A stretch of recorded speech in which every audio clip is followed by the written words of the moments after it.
Hello all, my name is Amanda Heisma and today I'm here to talk to you about seatbelt usage and level of education. First, we'll start off with a little bit of introduction into the topics. According to the Centers of Disease Control, motor vehicle crashes are the leading cause of death in the United States for those who are aged 1 to 54 years old. They also state that every day about 6,400 adults are injured in a motor vehicle crash. With such high numbers, public health officials, as well as many other top officials, are looking at various ways to help reduce these substantial numbers. One of the main targets is seatbelt usage. The National Highway Traffic Safety Administration estimates that seatbelts have saved more than 12,584 lives among passenger vehicle occupants during 2013. By wearing a seatbelt, an individual can reduce the risk of serious injury and death by at least 50%. However, these staggering motor vehicle injuries and deaths are still happening despite extensive evidence from previous research that the use of seatbelts save lives. The CDC also reports that the percentage of adults who always wear their seatbelt has actually increased from 80% to 85% between 2002 and 2008. However, regardless of this increase, there is still 1 in 7 adults who do not wear their seatbelts on every single trip. Previous research has also looked at many factors that may determine whether or not a person wears their seatbelt. Some of these include gender, age, race, geographic area, enforcement laws, fines, and level of discomfort. It has been found that men are 10% less likely to wear their seatbelt than women, that those that are aged 18 to 34 are 10% less likely to wear their seatbelts than those that are 35 and older, and those that live in a rural area are 10% less likely to wear their seatbelt than those in an urban or suburban area. So of all of the factors that have been looked at, the one that's been least researched is education level. So the aim of my study was to investigate if education level affects an individual's habit of always wearing a seatbelt. The research question specifically states, does education level affect an individual's habit of always wearing a seatbelt? The null hypothesis is education level does not affect an individual's habit of always wearing a seatbelt, and the alternative hypothesis is education level does affect the individual's habit of always wearing a seatbelt. Now to look into the methods.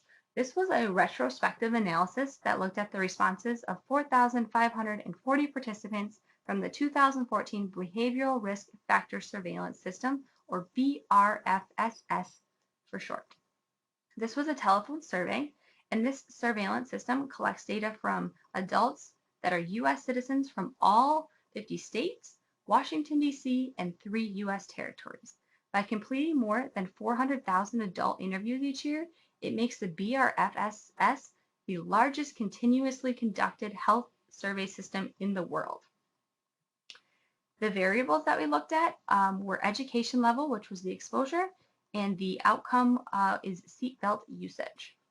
Education level was originally a question that asked a 6-point scale of never attended school to attending school to grades 1 through 8, to grades 9 through 11, to grade 12 or getting your GED, some college from years 1 to 3, and then 4 years or more of college.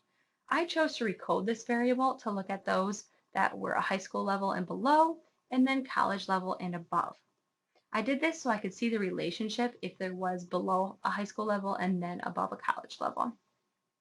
For the outcome, the seatbelt usage, this was originally on a 7-point scale, ranging from always wears a seatbelt to nearly always, sometimes, seldom, never, don't know, and then never drives or rides in a car. I chose to recode this into nearly always and always, and then for everybody else, so I could see if those who wear their seatbelt always was different than those who did not. The data analysis was also conducted. I looked at a chi-square test as well as linear regression. Chi-square was used to calculate the significance, and then linear regression was conducted to determine if educational level affected the seatbelt usage. Next, we'll look at the results. As you can see on the screen, the written up APA formatted analysis is there. For chi-squared, there was 1 degree of freedom. We looked at 4,540 participants. The test number was 57.24, and it was under a 0.001 significance, making it a significant number to do the association. And then same for linear regression, as you can see, that's similar like it should be. Again, the p-value is under 0.001. So it's similar to that the full model was significant. Below that is the table summary for linear regression analysis for education level. It has the values and how it was significant. For the discussion, we can go ahead then and reject the null hypothesis because we had significant test numbers. And it can be found that the study found education level does affect an individual's habit of always wearing a seatbelt. There's also an association that education level increases from high school level and below to the college level and above. Therefore, as education increases, there's a better chance that a person will always wear their seatbelt when traveling in a vehicle. As well as with most studies, there was limitations to this one. The surveillance system was a self-reporting test, so this can actually be unreliable as we've learned.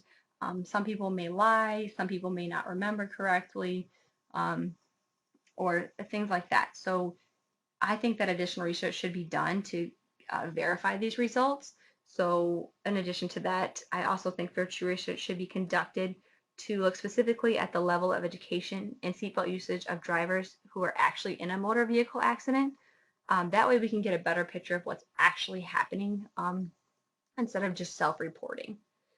So that is all that I have here for you today. Here's my references. I put most of them on there. Not everything from the literature review because we didn't talk about all of those yet today. But if you do have any questions, go ahead and leave them below, or you can ask me in person, and I would be happy to help. So thank you so much for watching my presentation. I hope you all have a great rest of your day, and good luck with the rest of your classes.